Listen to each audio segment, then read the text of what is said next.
Imagine a pleasure so powerful that you'd willingly endure pain just to feel it one more time. Today on the Info Pit, we are diving into the accidental 1954 discovery that explains the dark side of human addiction. Okay, think about this. The last time you were just scrolling, and I mean completely lost down a rabbit hole, or maybe it was a game you couldn't put down, or a notification you just had to check. There's this incredibly powerful, invisible force pulling you in. And the story of where that force comes from, well, it doesn't start in Silicon Valley. It starts in a pretty unassuming lab 70 years ago with a single rat. It's a story about a total accident that, unbelievably, would end up explaining so much about our modern world. You know that feeling, right? That almost robotic thumb flick on your phone, just scrolling and scrolling? Or that tiny nagging pull of a red notification dot. The way one video just kind of bleeds into the next and then the next, and suddenly you look up and a whole hour has just vanished. It feels compulsive, doesn't it? Like it's not even fully your choice. You can literally say to yourself, okay, I'm done. But some deep, primal part of you just keeps going back for more. So what is that pull? Why is it so ridiculously hard to look away? You know, to really get to the bottom of that pull, we have to go back, way back. We're going to 1954, long before there was an internet or smartphones. We're heading into a laboratory where two scientists, completely by accident, stumbled upon the exact circuit in our brains that has now become the most valuable piece of real estate on the entire planet. It's a circuit that entire multi-billion-dollar industries are now built to capture and to control. So our story kicks off at McGill University in Montreal. The year is 1954. We've got two researchers, James Olds and Peter Milner, and they're trying to figure out something about wakefulness. They were targeting a deep, ancient part of the brain called the reticular formation. The plan was pretty straightforward for the time. Implant a tiny little electrode into a rat's brain, give it a little electrical buzz, and see if it makes the rat more alert. Simple enough, right? Well, this is where it gets interesting. Science is just full of these happy accidents. A tiny miscalculation, we're talking maybe a fraction of a millimeter off, meant the electrode in their first rat completely missed its target. It didn't land where they thought it would at all. Instead, it landed in a totally different part of the brain, a region we now know is deeply involved with emotion. At that moment, they had absolutely no clue that their little mistake was about to become one of the biggest discoveries in the history of neuroscience. So, they flipped the switch, and the rat, it didn't just get more alert. It did something really, really weird. After the jolt stopped, it scurried right back to the exact corner of the cage where it got the stimulation. And it just stayed there, almost like it was waiting. This wasn't a startled animal trying to get away. It was an animal actively seeking something. It looked like an animal that desperately, desperately wanted more. This totally bizarre behavior gave Olds and Milner a brilliant idea, one that would change everything. They thought, what if we give the rat control? So they built a new cage, what we call a Skinner box, with a little lever inside. But this lever wasn't hooked up to a food pellet or a drop of water. Oh no, this lever was wired directly to that electrode in the rat's brain. Every single press delivered a jolt of pure, direct neural stimulation. The reward wasn't something you could taste or see. It was a feeling delivered straight to the source. And what happened next was just mind-blowing. The rat's behavior became so extreme, so completely single-minded, that it proved they hadn't just found some weird little quirk. They had accidentally plugged directly into the motherboard of motivation itself. They'd bypassed all the normal senses, taste, touch, sight, and tapped right into the raw, unfiltered source code of what makes us want things. So this new experimental setup got a fancy name, intracranial self-stimulation, or ICSS for short. And it pretty much immediately became the gold standard for studying what they called brain stimulation reward. It was the first time in history that scientists could actually see the pure, raw power of the brain's internal reward system, totally disconnected from any real-world need like food or water. And the results were just staggering. The rats weren't just pressing the lever a few times here and there.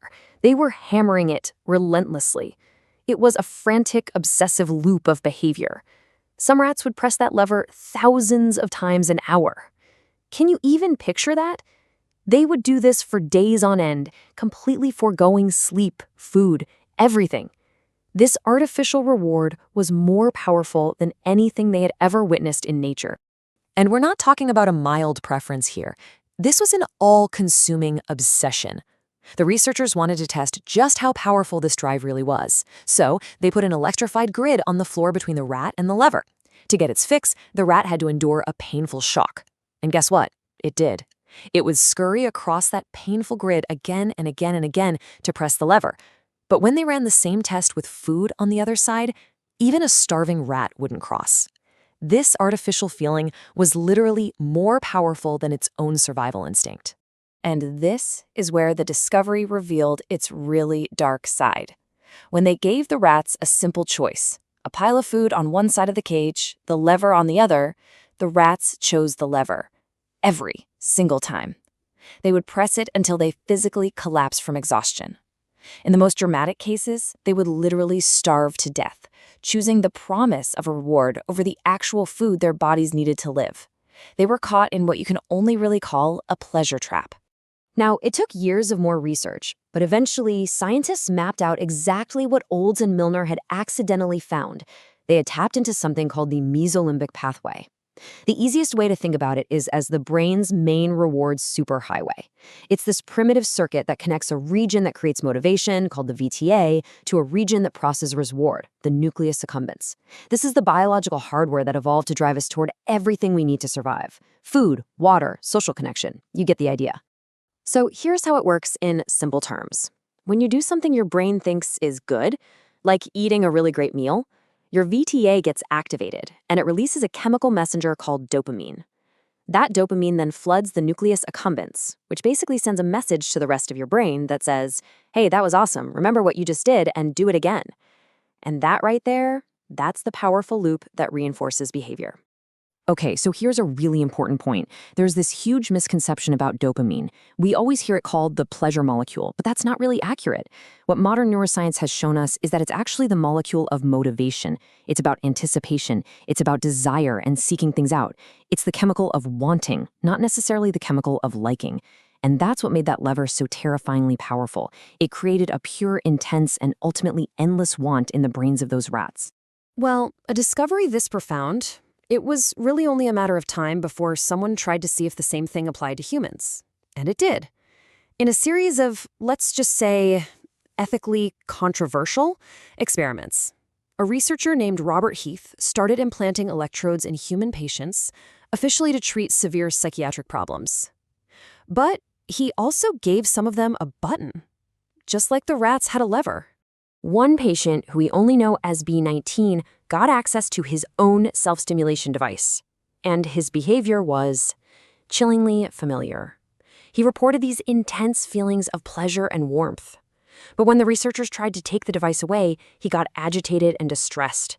He started pleading with them, just begging to press the button a few more times.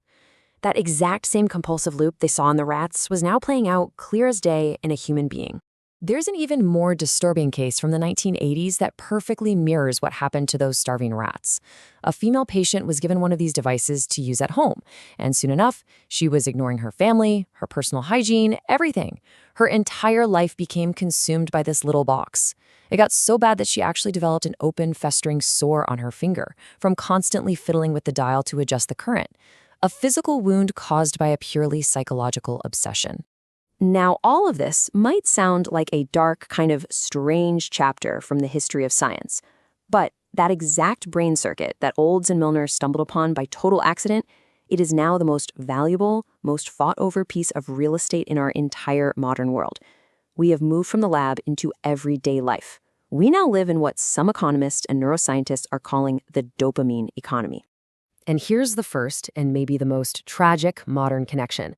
Highly addictive drugs, from the opioids driving a national crisis here in the US to stimulants like cocaine, they don't actually invent new feelings out of thin air. The reason they're so incredibly potent is because they are chemically designed to hijack this exact reward pathway. They are quite literally a chemical version of that rat's lever, promising a massive flood of reward with almost zero effort.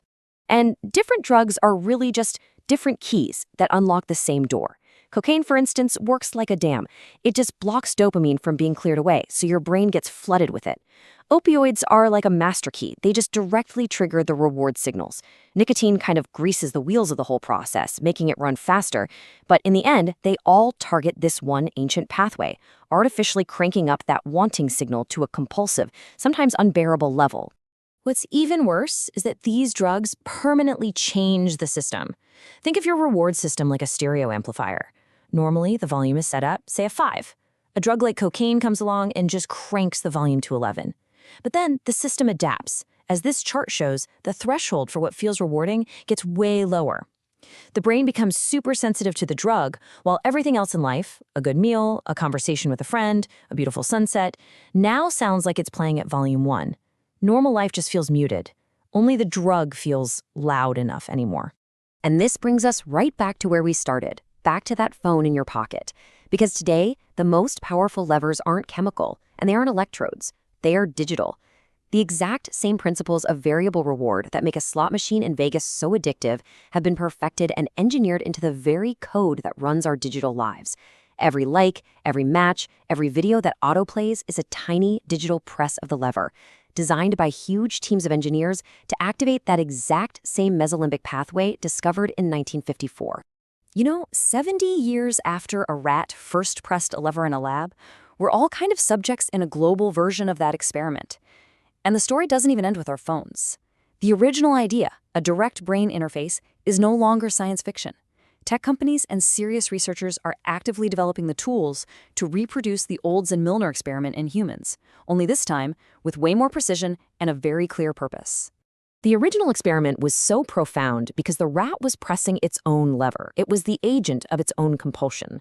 But today, that lever is in our pocket. It's on our screens, in our homes, and it's connected to these incredibly powerful algorithms that are designed to learn our desires better than we know them ourselves. Algorithms that know the perfect time to deliver the perfect stimulus to keep us scrolling and watching and wanting, which forces us to ask a really difficult and very modern question: who or what is really pressing the lever now?